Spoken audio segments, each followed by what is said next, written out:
Hi here, hope you're well. Now, a number of people have asked me over the last few months how I go about setting up my helmet cam and microphone setup for when I'm doing vlogging. So if you stick around and stay tuned in this video, I'm going to show you my setup for vlogging. There's nothing complicated about it, it's not high-tech or difficult, but stick around and stay tuned, I'll show you how it's done.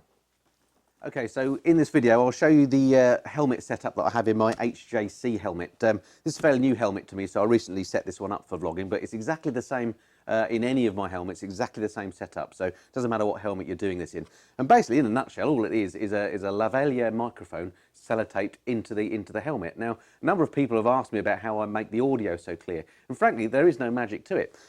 This is all I do. So first of all, if you're using a Hero camera, a GoPro, as I do, the Hero 4, then you have to buy an adapter to plug the thing in. So it's a bit of a nuisance because it actually comes in on this side of the helmet in my case, so it's quite near to the helmet where the adapter is, and you don't obviously want to put undue pressure to this. So lots of arms on the GoPro so that you get this sufficiently away from the helmet such that you can shut the visor okay, and you're not going to put any stress on the connections. These adapters are really expensive, they're about 30 quid, so you don't want to be breaking this.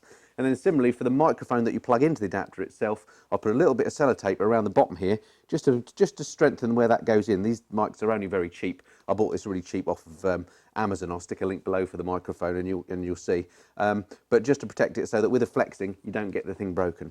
Okay, so that's it attached on the outside, and then on the inside of the helmet it's no more complicated than this. Now this might look a little bit Heath Robinson to you because it is Heath Robinson. It's a very simple setup.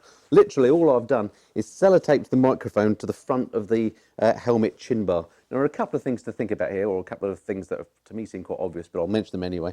One is you want to get the microphone as close to your mouth as possible. When I'm speaking, that mic is virtually touching my lips. You do get a little bit of distortion, but it does mean you don't hear the outside wind noise and other external factors, and you get the audio fairly clear. The other thing to remember, of course, is to close up any vents. So in this helmet, there is a vent here at the front. Make sure it's closed because, of course, you don't want wind noise whipping across the front of your microphone. That's going to ruin your audio. So make sure the vents are closed, get the mic as close as you can to your mouth, and just sellotape the thing in place. It can be Heath Robinson, doesn't matter. And then the other thing I've done is just the excess lead from the microphone, I've just tucked behind the chin pad there just to keep it out of the way. And again, there's nothing permanent here because I've only got the one camera and I've only got the one mic. That means I can swap this setup between all my helmets as I see fit.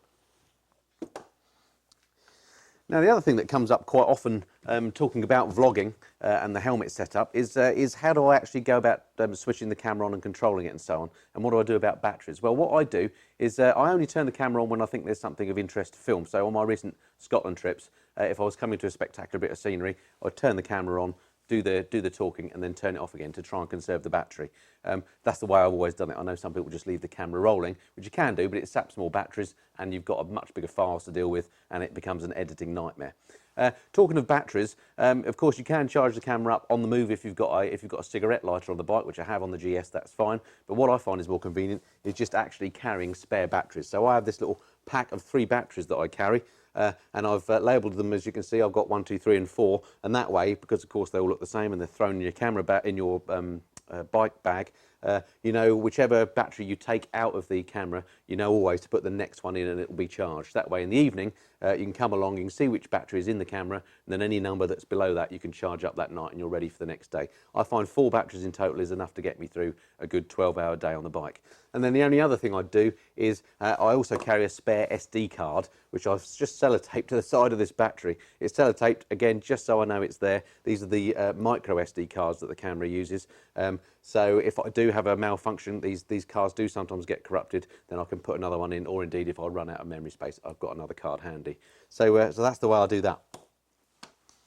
Okay, so there we have it. I told you there was no magic to it. It's just, it is a bit of a Heath Robinson setup. I'm not saying it's the best way of doing it. It's just the way I do it. I get a cheapo microphone off of Amazon. I'll stick a link below. It's about 20 quid. Sellotape it into the helmet, and away you go with your vlogging setup. No problem at all. There's lots of advice and help on the internet about how you can do this stuff. I'm not saying this is the best way or the only way of doing it. It's just the way I do it. Seems to work for me.